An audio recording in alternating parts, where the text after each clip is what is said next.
Bonjour, je suis ravi d'être là pour être président du jury du concours de plaidoirie Lysias Versailles. D'abord, on va commencer par se présenter. Je donne tout de suite la parole à Maître Delpy. Bonjour à tous, je suis avocat au barreau de Paris en droit pénal, marché de l'art et droit de la presse. Théo Renaudy. Je suis élève avocat en droit du numérique en stage final au barreau de Paris. Et donc moi, Raphaël Costa, je suis chargé d'enseignement en droit public à Versailles. Et on est les deux cofondateurs de Curiosité Juridique. Et donc voilà, c'est déjà pas mal. Maintenant, on se retrouve pour les plaidoiries de droit civil avec les L1. Et donc je donne tout de suite la parole à Colin Guyon qui va nous lire les faits qui nous amènent ici aujourd'hui. Monsieur Martin, né le 23 décembre 1973 à Paris, vit depuis février 2010 en Belgique, où il exerce la profession de courtier en produits financiers. En 2009, il fait la connaissance de Madame Roche, qui est alors sa collègue de travail. Madame Roche et Monsieur Martin se sont mariés le 5 octobre 2011 devant l'officier de l'état civil de la commune de Paris. Préalablement à leur union, les futurs époux ont pris soin de faire établir une convention matrimoniale dans laquelle ils déclaraient adopter le régime de la séparation des biens. Après que les époux aient accepté de se soumettre au long processus de la procréation, médicalement assistée, sont nés le 2 juin 2013 deux jumeaux, Benoît et Nathan. Les enfants ont été reconnus par leurs parents. Par requête du 18 avril 2017, Madame Roche a demandé au juge des affaires familiales du tribunal de grande instance de Cussey de bien vouloir statuer sur sa demande de contribution aux charges du mariage formée à l'encontre de Monsieur Martin, son époux. Au terme de sa requête, Madame Roche fait valoir qu'après leur union et après la naissance de leurs enfants, elle s'est retrouvée dans l'obligation d'assumer seule l'ensemble des charges du mariage. Elle demande notamment la condamnation de son époux, qui a d'importants revenus, à lui payer la somme mensuelle de 4 600 €. Suite à la requête de Madame Roche, Monsieur Martin a assigné son épouse en nullité du mariage par acte en date du 5 juin 2013 et a également demandé au juge des affaires familiales de bien vouloir surseoir à statuer. Le juge aux affaires familiales de Cussey a refusé de surseoir à statuer et a condamné Monsieur Martin à payer et porter à son épouse la somme de 2 300 € par mois à titre de contribution aux charges du mariage, la somme de 650 € par mois à titre de pension alimentaire pour ses enfants, la somme de 700 € à titre de dommages et intérêts, la somme de 700 € au titre de l'article 700 du NCPC, outre les dépens. Dans sa demande en nullité du mariage, M. Martin tente de démontrer que le mariage, célébré le 5 octobre 2011, est nul par défaut de consentement et d'intention conjugale. Il ne conteste pas de devoir régler une pension alimentaire pour les enfants, mais considère qu'il a été trompé par la défendresse, qu'il était convenu que le mariage était un mariage simulé, dont le but unique était la légitimation des enfants à venir. Il verse au débat des attestations faisant état de ses préférences sexuelles pour les hommes. D'après lui, Madame Roche était, dès leur rencontre, au courant de son homosexualité, ainsi que de son envie d'avoir des enfants. D'après les dires de ce dernier, c'est donc dans ce contexte qu'ils auraient décidé de se marier, ce qui était l'unique façon d'accéder à la FIV. Et je donne tout de suite la parole à Charlotte Gazior en demande.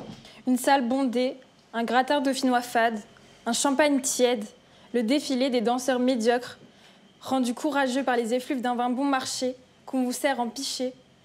Une scène de film d'épouvante où, bien sûr, le fameux tournoiement des serviettes de notre bien-aimé Patrick Sébastien tient le rôle principal. Le crépitement assourdissant des flashs, immortalisant une valse de sourires artificiels. Des discours interminables, remplis de nostalgie et de souvenirs d'un passé révolu. L'allégorie parfaite de ce fameux temps que les gens de 20 ans ne peuvent pas connaître est ponctuée de « On vous souhaite tout le bonheur du monde ». Mais Monsieur le Président, Mesdames, Messieurs les membres du jury, tout le bonheur du monde ne suffirait pas à apaiser mon client. Un homme tiraillé par le choix que lui impose Mère Nature, un choix cornélien entre l'amour et la famille.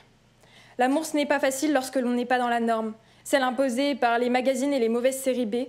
Va-t-on le blâmer d'avoir pu penser qu'il aimait les femmes dans une société au schéma hétérosexuel rigide? On a tous en tête un homme qui a révélé son homosexualité vers la soixantaine.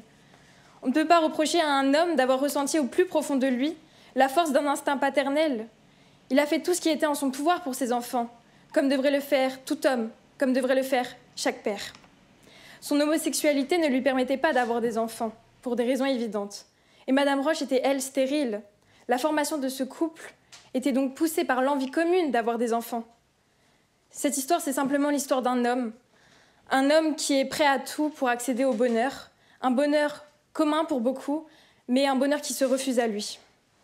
Votre cour n'a pas le pouvoir de réparer les passés brisés, les rêves déchus ou les injustices de la nature, mais elle a le pouvoir de ne pas contraindre un homme à payer le prix d'une supercherie qui le dépasse. Mon client assume depuis plusieurs années pleinement et entièrement son homosexualité. Sa famille ainsi que ses amis sont au courant de son choix de vie. C'est ainsi que José Clérin, son ex-compagnon, a rencontré sa mère, sa sœur, ses amis, collègues de travail de Paris et de Belgique. Ceci est la preuve que cette cérémonie, ce simulacre, n'était que dans l'intérêt de Madame Roche. Mon client s'est astreint à cette comédie cauchemardesque, dont le seul but était de convaincre la famille de cette dernière. Une journée dont il ressort lessivé d'avoir dû jouer le rôle d'un autre que lui, d'avoir eu l'impression d'être absent de son propre corps, Monsieur le Président. Et voilà qu'aujourd'hui, on lui demande de régler les frais d'une cérémonie auquel il ne voulait pas assister. Une cérémonie qui l'a séparé de l'homme qu'il aime, qui l'a forcé à être quelqu'un d'autre. Madame Roche lui a volé le plus beau jour de sa vie et voilà qu'en plus, elle lui demande de régler la note comme on forcerait un défunt à payer ses propres funérailles. C'est pour cela, Monsieur le Président, Mesdames, Messieurs, les membres du jury, que nous formons cette demande reconventionnelle et que nous demandons que la nullité du mariage soit prononcée, afin que les choses soient remises dans l'état qui précède cette union factice. Mon client a été en quelque sorte obligé de se tourner vers ce mariage arrangé, la GPA étant illégale en France et la PMA étant ouverte qu'aux couples hétérosexuels mariés. Pour accéder à la fécondation in vitro, il est également nécessaire de justifier d'une vie commune depuis au moins 2 ans. Alors comment ont-ils justifié de ces 2 ans de vie commune, sachant que monsieur vit en Belgique et madame à Paris? Avec l'adresse postale commune, évidemment, rendue possible par l'acquisition d'un bâtiment par madame Roche en 2005, et où elle ne loge apparemment pas. Le seul but de ce pseudo-domicile a été d'accéder à cette fécondation in vitro. De plus, les dires de M. Christian Dopal témoignent de l'absence de traces de vie commune du couple, madame Roche n'ayant laissé aucune affaire dans l'appartement de mon client. L'absence d'une communauté de vie, pourtant exigée à l'article 215 du Code civil, se laissait présager par leur contrat de mariage sous la séparation des biens. Une condition supplémentaire est obligatoire pour accéder à la fécondation in vitro. Le couple est considéré comme infertile s'il n'a pas pu concevoir d'enfant après 12 à 24 mois de tentatives sans contraception. Comment ont-ils justifié de ces tentatives stériles? Monsieur Martin a-t-il pu avoir des rapports avec madame Roche pour qu'elle puisse faire le test 1 heure? J'en doute fort, au vu de son orientation sexuelle. Sinon, madame Roche aurait eu un rapport avec un autre homme pour attester de son infertilité, auquel cas monsieur Martin pourrait divorcer pour faute. Dès leur rencontre, madame Roche savait que monsieur Martin n'était attiré que par les hommes. Pourquoi l'a-t-elle choisi lui? Être stérile ne l'empêchait pas d'accéder à une vie de famille. Elle aurait pu rêver d'un homme qui soit son mari, qui soit auprès d'elle et de ses enfants. Mais non, elle a choisi monsieur Martin. C'est qu'elle aspirait seulement à répondre à son besoin égoïste d'enfant, sans pour autant renoncer à son indépendance et retourner à sa vie de célibataire, se souciant que très peu du manque de figure paternelle que pourront ressentir les jumeaux, les enfants qui, dans cette affaire, semblent avoir été comme mis de côté alors qu'ils en sont l'origine même. Madame Roche s'est d'ailleurs décidée qu'après un délai conséquent de 2 ans pour formuler la demande de remboursement des frais de mariage, ce qui ne traduit pas un besoin urgent de sa part. Enfin, peut-être a-t-elle attendu qu'il change d'orientation sexuelle. Aussi, peut-on en vouloir à monsieur Martin de ne pas avoir envie d'investir dans un mariage qu'il ne souhaitait pas? De nos jours, le mariage représente la relation de 2 personnes ayant pour principal but la création d'une vie commune durable. La question se pose ici de savoir si le mariage ne doit pas être annulé dans l'hypothèse où les époux n'ont pas l'intention d'adhérer à ce statut matrimonial. Cette simulation constitue-t-elle une cause de nullité? Vous n'êtes pas sans savoir que l'article 146 du Code civil dispose qu'il n'y a pas de mariage lorsqu'il n'y a point de consentement. Chaque époux doit donc donner un consentement sérieux. Le mariage simulé, conclu pour obtenir un avantage du mariage, est condamné. C'est le cas du mariage légitimant, où 2 personnes se marient pour légitimer un enfant et ensuite divorcent. La décision rendue en 1963 sur l'arrêt Apieto va alors établir une distinction. Si le mariage est nul, faute de consentement, lorsque les époux ne se sont prêtés à la cérémonie qu'en vue d'atteindre un résultat étranger à l'union matrimoniale, il est au contraire valable lorsque les conjoints ont cru pouvoir limiter ses effets légaux et notamment n'ont donné leur consentement que dans le but de conférer à l'enfant commun la situation d'enfant légitime. On pourrait croire que cet argument est en faveur de la défenderesse. Or, comment peut-on légitimer un enfant qui n'est pas encore né? Ce mariage est un projet pour devenir parents. Monsieur le Président, nous sommes face à un mariage blanc. Rien ne les assurait que la PMA fonctionnerait. Le droit français est le premier à s'indigner lorsqu'un étranger se marie avec une Française dans le but d'obtenir un titre de séjour ou la nationalité. Et pourtant, ici, nous sommes dans le même cas de figure. Ce mariage a été célébré dans un objectif autre que celui d'une vie commune durable, pour en tirer un avantage, le rendant nul et propice à son annulation. De surcroît, depuis 1972, l'annulation du mariage n'a pas d'effet rétroactif à l'égard des enfants. Cette annulation de mariage offrirait à M. Martin la possibilité de reprendre sa vie là où il l'avait laissée, effacer ces 3 années de torture pour que cet homme puisse enfin célébrer son amour véritable. C'est lui accorder un nouveau départ vers une union durable, scellée par une affection sincère cette fois.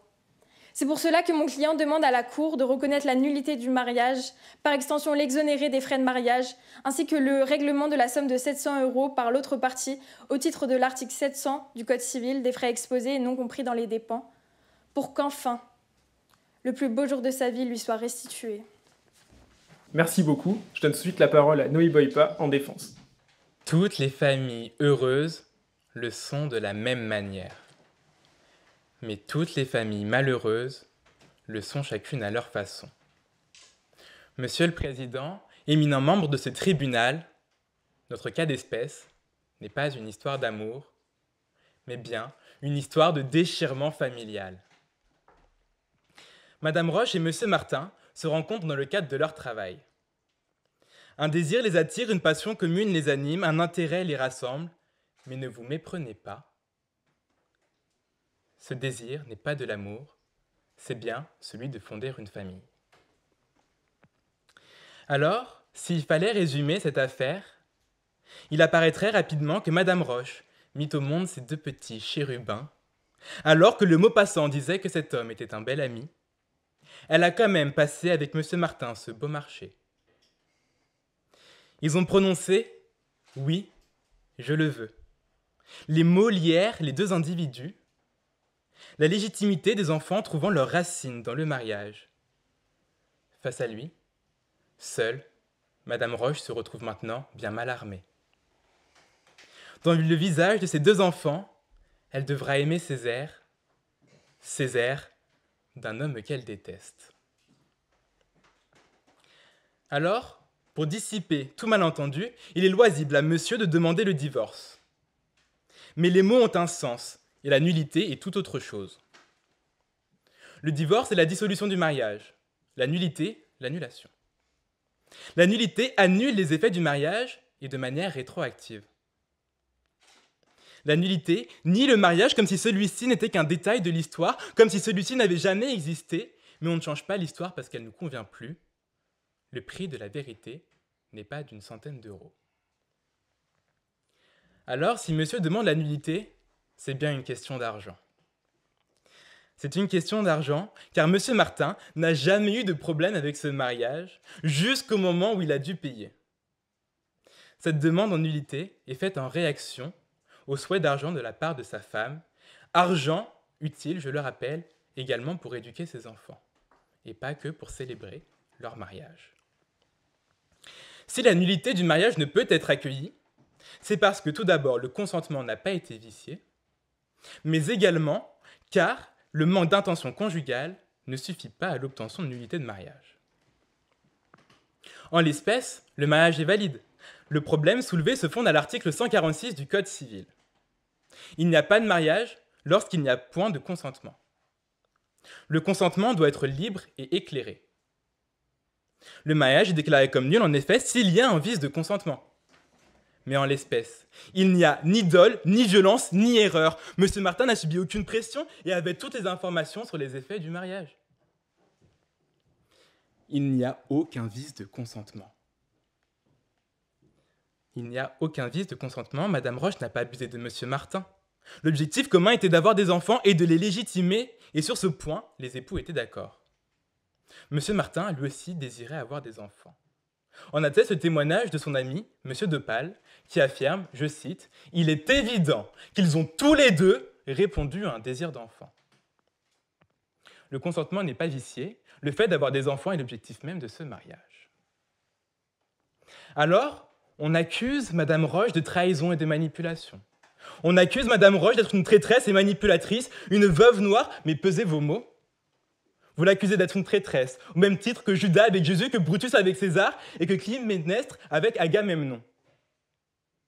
Madame Roche n'est pas de cet acabit.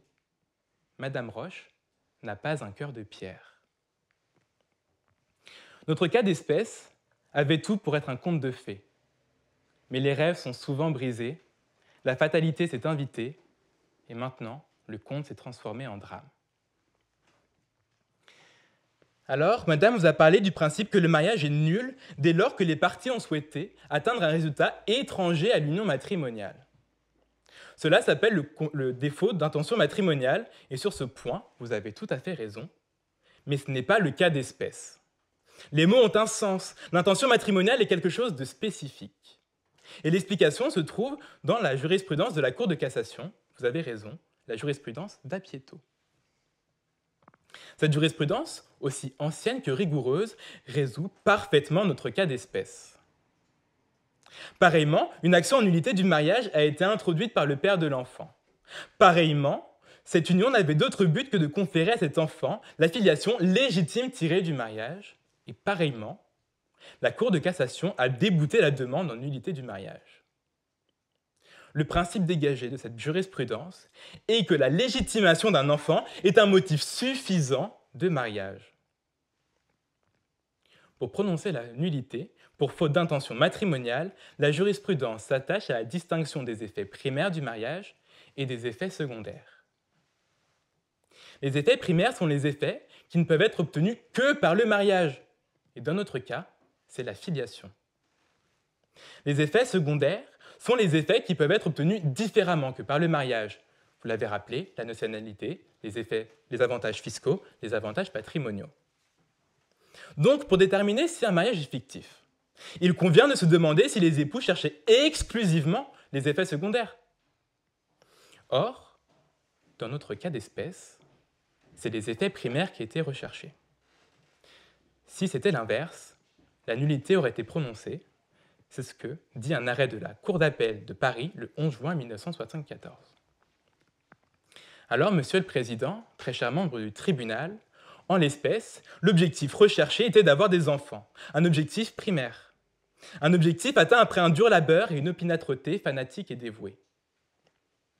De plus, aucun effet secondaire n'est cherché par Madame Roche. Les époux ont adopté le régime de la séparation des biens. Madame Roche ne veut pas d'argent. Elle ne veut pas d'argent pour s'enrichir. Elle veut simplement pouvoir subvenir aux besoins de ses enfants. Alors, M. Martin connaissait les règles du mariage. Il n'est pas possible, par convention entre époux, de limiter les effets légaux. M. Martin devra verser les charges du mariage à Madame Roche.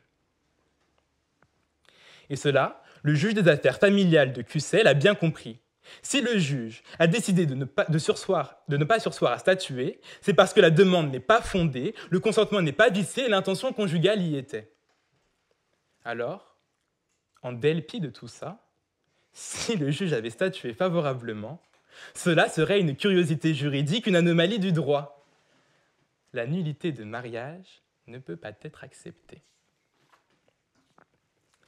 De plus, la partie adverse vous a parlé de l'article 108 du Code civil, disposant, dans son alinéa premier, que le mari et la femme peuvent avoir un domicile distinct sans qu'il soit pour autant porté atteinte aux règles relatives à la communauté de vie. De surcroît, la jurisprudence précise que les époux peuvent avoir un domicile distinct pour des motifs d'ordre professionnel. En l'espèce, il est mentionné dans le dossier que M. Martin prend un appartement en Belgique où il exerce désormais sa profession. La séparation est donc d'ordre professionnel. Je souhaite donc que la partie adverse soit déboutée de l'intégralité de ses demandes et que l'entièreté des dépenses soit prise en charge par la partie adverse en application de l'article 700 du Code de procédure civile. Puis, Monsieur le Président, c'est là dans un sentiment humain, j'exigerai que la partie adverse paye l'intégralité des séances de thérapie familiale ayant pour objectif le bon développement des enfants. Car voyez-vous, dans cette demande de nullité, il y a également une manière de nier le lien de filiation d'une manière sentimentale. Alors à ces enfants, je leur dirais courage. Courage, car l'enfance est un papillon qui se hâte de brûler ses blanches ailes aux flammes du temps. Courage, courage, car de telles innocences dans de telles ténèbres, de telles puretés dans de telles noirceurs, ne sont possibles que dans le monde de l'enfance. Monde que vous allez trop rapidement quitter pour découvrir l'univers des adultes. Courage, courage, car si toutes les familles heureuses le sont de la même manière, les familles malheureuses le sont chacune à leur façon, et vous découvrirez bien trop tôt la singularité de la vôtre.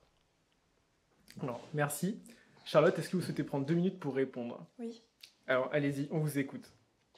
Vous êtes bien réservé de parler de son homosexualité, ainsi que vous l'avez accusé d'être un avare, de demander cet argent, de ne pas vouloir donner cet argent, alors que Madame Roche a mis 2 ans à faire cette demande.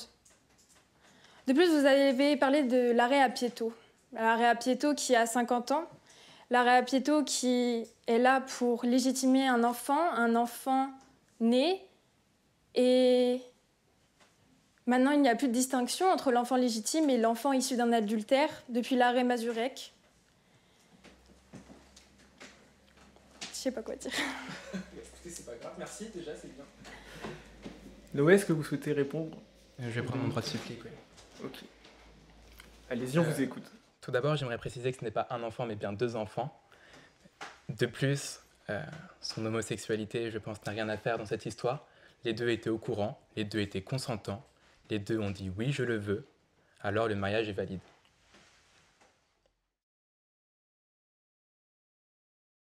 Bah écoutez, merci à tous les deux de vous être prêtés au jeu. Je sais qu'en L1, c'est pas facile, donc bravo. Je donne tout de suite la parole à Philippine. Comment Parfait. fait? Merci à tous les deux. Déjà, avant que j'oublie le droit de réponse, vous vous adressez jamais à votre confrère. Donc quand vous dites vous, il faut absolument en fait, vous nous parlez à nous. Et voilà, c'est tout. C'est juste, mais à chaque fois, en fait, vous ne vous renvoyez pas la balle entre vous. Vous dites, voilà, le tribunal, je reviens sur ce qu'a dit mon confrère. Et là, vous enchaînez. C'est un peu compliqué au début, mais on prend le pli. Charlotte, c'était très bien. L'intonation est parfaite. J'ai un bémol. Bon, là, vous n'avez pas de pupitre. Évitez de tenir vos notes. Parce qu'en fait, ça met un écran entre nous. Souvent, il y a des moments où vous emportez, c'était très bien. Et en fait, comme vous avez vos notes, il n'y a pas de gestuelle au niveau des mains. Et ça vous bloque énormément. Et donc, nous, l'inconvénient, c'est qu'on sent que vraiment, il y a une volonté de votre part, que vous êtes prise dans votre plaidoirie. Mais on sent aussi que c'est bloqué. Donc, pour nous, en fait, c'est un peu gênant, on vous perd. Et ça, j'ai trouvé ça vraiment dommage, en fait. Mais bon, peut-être à cause du pupitre. Mais vraiment, voilà, les prenez jamais dans vos mains. Parce que, moi, je conseille, je trouve vraiment que c'est vraiment mauvais, en fait. Ça vous empêche de vous emporter quand il faut.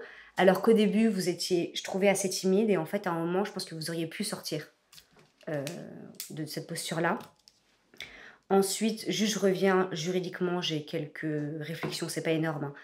Quand vous faites des demandes en reconventionnel de nullité, c'est pas possible. Juste parce qu'en fait, c'est une requête en nullité. Donc, vous demandez juste des demandes classiques, quoi. Dans le doute, on qualifie pas. La chute était très bien. J'ai beaucoup aimé la chute. Et mon unique conseil, c'est vraiment... Non, c'est donc les notes. Et après, de nous regarder, nous. Ce que j'ai remarqué, peut-être que je me suis trompée, mais en fait, j'ai l'impression que parfois, vous regardez ailleurs en face de vous. Parfois, vous nous regardez, nous. Et alors, surtout sur le droit de réponse, parce que je pense que vous avez été surprise. Mais là, soit vous regardez votre confrère, ce que vous pouvez faire, soit c'était complètement dans le vide. Ce qui est un peu compliqué pour nous, en fait, parce qu'on a du mal à vous suivre et on ne sait pas trop à qui vous parlez. Donc, c'est vraiment le regard et la gestuelle. Et sur le fond, j'ai trouvé que ça se tenait juridiquement. J'ai bien aimé l'accroche, j'ai bien aimé la chute. Et entre les deux, j'ai trouvé qu'on vous suivait, en fait, tout le temps. Moi, vraiment, c'est vraiment, je le répète, mais ce qui m'a perdu, en fait, c'est qu'il n'y ait pas de lien entre nous. Mais sinon, j'ai trouvé que juridiquement, c'était très intéressant. Voilà. Pour vous, Noé, je n'ai pas ce reproche au niveau du lien entre nous. Justement, je trouvais qu'on l'avait énormément. vos blagues étaient très drôles, et c'était fin, donc c'était très bien placé. Ce que j'ai bien aimé, c'est qu'il y en avait pas mal au début, donc comme ça nous accroche. À un moment, je me suis dit, est-ce que ça va s'arrêter pour qu'on rentre un tout petit peu dans le juridique? Et on est passé dans le juridique au bon moment. Donc ça, félicitations. Et à la fin, bon, évidemment, comme c'est mon prénom qui était ciblé, j'ai adoré. Mais c'était bien, voilà, que ça revienne un petit peu après. Mais j'ai trouvé que le rythme au niveau de l'humour était très bien trouvé. Diction, intonation aussi, rien à redire. On arrive en fait à vous suivre, vous n'allez pas trop vite. À un moment, j'ai eu un doute. Vous avez énormément ri. Vous l'avez beaucoup fait rire, c'était très bien. Moi, j'arrive pas à me Et à un retenir. moment, j'arrivais pas à voir en fait si, quand vous reveniez dans vos notes, si vous étiez en train de rigoler ou pas. Surtout un conseil, ne rigolez pas quand l'autre rit. Il faut pas en fait. Je sais que c'est dur, mais en fait, il faut vraiment pas rire à ses propres blagues. Donc, trouver un moyen pour ne pas entendre les rires du jury, ce qui est bon signe, hein, mais de ne pas les entendre. Ensuite, les arguments, j'ai trouvé que l'argument de l'argent était très bon. Celui-là, je l'ai beaucoup aimé, il m'a vraiment beaucoup plu. Et une autre chose là que je suis en train de faire, ne lisez pas vos notes. À un moment, en plus, on voit qu'en fait, vous la connaissez hyper bien, votre plaidoirie, parce que quand il s'agissait de citer une pièce, c'est là où vous avez levé les yeux et que vous nous avez regardé de A à Z. Donc, vous connaissez, je pense, votre plaidoirie parfaitement et c'est bien. Mais c'est ce que je reproche un petit peu à chaque fois, faites de l'impro. Et ça vaut un peu aussi pour Charlotte. Il faut absolument improviser. Je sais que c'est pas facile au début, mais en fait, il vaut mieux improviser et parfois se ramasser un peu, bafouiller un peu, mais comme ça, au moins, ça crée quelque chose de vivant en fait entre nous. Donc ça, vraiment, c'est pour vous deux, ça vaut pour vous deux, c'est improviser à fond. Mais félicitations. Merci. Je laisse la parole. Théo? Bien, tout d'abord, moi, félicitations avant tout. C'est deux très beaux textes qui ont été très bien incarnés, chacun à votre manière, et je trouvais on a passé vraiment un très bon moment. Je souscris à toutes les remarques qui ont été faites jusqu'ici, et pour commencer, pareil, avec l'accumulation des jeux de mots au début, à un moment donné, j'ai eu un petit peu peur. Et j'ai senti qu'on était dans un ton, effectivement, où j'avais peur, effectivement, qu'on ne rentre pas dans le vif du sujet. Mais pareil, là, alors je pense que effectivement, je ne sais pas si vous avez été sur le fil du rasoir ou si vous avez déjà peut-être un tout petit peu transgressé, mais en tout cas, j'ai bien préféré la deuxième partie, effectivement, où vous étiez beaucoup plus dans le ton. Mais malgré tout, ça a eu l'effet escompté. Effectivement, on était accrochés, on avait envie de vous écouter, on avait envie de vous suivre, donc vraiment, ça a fonctionné. Donc vraiment, oui, un très beau texte, très écrit. À un moment donné, j'ai eu peur aussi que vous sortiez pas suffisamment de vos notes, mais je pense que vous avez quand même réussi à le faire et globalement, je trouve que l'exercice est assez maîtrisé. Ensuite, quant à vous, j'ai trouvé que pareil, le texte était très bien écrit aussi. Et c'est vrai qu'au début, moi j'ai un petit peu ce côté snob, donc quand vous m'avez parlé de Champagne tiède et de Patrick Sébastien, j'étais là et vraiment je me sentais pas bien. Donc ça vraiment, ça m'a vraiment accroché. Et ensuite, dans votre texte, par contre, c'est vrai que sur l'aspect juridique, j'ai eu un peu plus de mal à vous suivre. Et effectivement, ça a donné une bille pour votre contradicteur qui, après, quand vous lui avez reproché de ne pas avoir adressé le sujet de l'homosexualité, justement, vous a répondu assez élégamment, finalement, que au contraire, genre, c'était pas le sujet, en fait, peut-être, finalement. Et donc ça, j'ai trouvé qu'effectivement, c'était une petite balance qui était très, très intéressante. Mais bon, après, ça, c'est sur le fond et le juridique, c'est pas forcément... tout l'enjeu de l'exercice ici, c'est de voir que vous avez fait des textes qui étaient très, très bons. Vous avez su vous départir un petit peu de vos notes, mais il reste encore un effort à faire, je pense, pour être plus dans l'improvisation. Mais globalement, c'était un très bel plaidoirie. Merci beaucoup. Bon, moi, je vais conclure, je souscris à tout ce qui a été dit avant moi. Charlotte, j'ai trouvé que vous aviez un bon raisonnement des connaissances juridiques. Je trouvais que votre texte était bien justifié. Vous avez bafouillé à plusieurs reprises, je trouve que vous reprenez bien. J'ai vu qu'il y a eu un petit flottement à un moment donné, mais après ça a été, donc ça, vraiment, faut pas hésiter. Quand on a un petit manquement, il n'y a pas de problème, donc là je trouvais ça bien. Mais effectivement, je trouvais qu'il y avait un peu cet écran entre nous, et parfois, je pense qu'il m'a manqué, moi, peut-être un peu plus un plan ou des liens entre vos différentes parties de raisonnement, même si je vous ai toujours suivi. Peut-être qu'en fait c'est ça qui me manquait, c'était un lien entre nous, effectivement. Et par contre, j'ai noté un truc que tous les deux vous avez dit, plusieurs fois vous avez dit juste Monsieur le Président, vous êtes adressé qu'à moi. Et c'est bien de vous adresser à tout le jury aussi. Elle est très déçue. Ouais, j'ai vu qu'ils ont fait la gueule. Moi, je suis Ouais. pas susceptible du tout, mais je vois que à ma gauche, ça râle. Non, mais moi j'ai été cité. Mais lui, c'est vrai qu'il est snob et il fait la gueule direct. Donc voilà, juste j'ai noté ça parce que je me suis dit, bon, c'est dommage. Donc n'oubliez pas, dans les cours plaidoiries, il faut toujours vous adresser à tous les membres du jury. Donc voilà, donc merci, mais j'ai trouvé que c'était un bon niveau de plaidoirie pour tous les deux. Alors Noé, ah mince, mais là j'ai écrit, c'est en train de lire ce que j'ai marqué, je voulais tester la culture littéraire de mes co-jurés, s'ils ont reconnu en ouverture la phrase ou pas, de l'auteur, qu'il a cité en ouverture et en... Ouverture. C'est toutes les familles sont heureuses, vous voulez la Oui, tout redire à fait. Toutes les familles heureuses le sont de la même manière, toutes les familles malheureuses le sont à leur façon. Voilà, mais il a dit 2 fois sans dire l'auteur. Non. Est-ce que non, bah voilà, ça m'étonne pas. Qu'est-ce que ça- Non, je plaisante. Bah c'est Anna Karénine, non, c'est ça, ouais. De Tolstoï. Donc voilà, mais ça m'étonne pas, lui, je sais qu'il lit pas beaucoup. Donc. C'est vrai, c'est vrai. Du coup, donc bref, non mais bravo, moi j'ai bien aimé cette référence. En plus, j'étais content de l'avoir reconnu, ça m'a fait plaisir. Je me suis Là, vous dit, lui ah avez fait là, un peu trop plaisir. ah là, quand je même. vais Ça va vous briller là. desservir, ça. Là, C'est je vais son briller. ego. Non, ouais, exactement. Donc voilà, vous m'avez permis de briller aussi. Et moi, j'aime bien rire. Donc c'est vrai que j'ai du mal à me retenir. Donc j'essaie de pas vous fixer après pour pas vous perturber. Parce que si je me dis, si on part en fou rire, c'est un peu bof. Moi, j'aime beaucoup les jeux de mots. C'est vrai que quand vous en avez cité plein au début, bah, moi, ça me fait pas du tout peur. Par contre, genre, j'aime bien quand ça continue. Et j'ai bien aimé les références au nom des membres du jury. Là, il y en a eu plein. Enfin, il y a eu ton nom, il y a eu nous, curiosité juridique et tout. Là, franchement, je sais pas si je peux dire ça, je trouve que peut-être on s'est fait sucer là quand même pour le jury, pour la plaidoirie. Il y a des membres du jury qui n'aiment pas du tout, parfois. Bon, moi j'aime bien, je sais pas si toi t'as Moi, j'ai bien aimé, ouais, aussi. ça m'a plu. Donc, Je trouve ça bien fait. voilà, et il y a parfois des membres du jury qui détestent ça. Donc, j'ai déjà été dans des concours de plaidoirie où c'est reproché fortement aux candidats. Où c'est comme moi, je vous dis souvent, parfois je trouve qu'il manque un plan ou d'annoncer ce que vous allez faire. Il y a des membres du jury qui détestent ça. Ils trouvent que c'est du méta-discours ou je sais pas quoi là, et donc ils reprochent ça aux candidats. Donc les conseils que je vous donne, c'est juste par rapport à moi. Et donc j'ai bien aimé d'ailleurs vos réactions quand vous avez réagi en vous adressant à Charlotte. Et vous, j'ai bien aimé aussi quand il parlait de ce que vous avez dit de votre client, que vous faisiez un peu la gueule, ou vous avez réagi comme ça. J'ai bien aimé ça aussi, cette interaction. Voilà, écoutez, j'ai fini, c'est déjà pas mal. Donc, merci à tous. Merci Et beaucoup. du coup, on se retrouve après pour les résultats. Merci d'avoir Merci vous êtes prêté beaucoup. au jeu. Les 3 prix pour les gagnants de chaque plaidoirie. Le gagnant de la plaidoirie L1 gagnera 2 semaines de stage chez Corvézier Avocat Associé en droit des affaires. Avant d'annoncer les gagnants, je veux dire, on félicite quand même tout le monde. C'est toujours très très dur de choisir. Ça a été très compliqué de vous départager parce que les plaidoiries étaient très différentes et avaient tous des points positifs. Donc j'annonce tout de suite les 3 gagnants. En gagnant pour les L1, c'est Noé Boypa qui a gagné. Bravo à lui.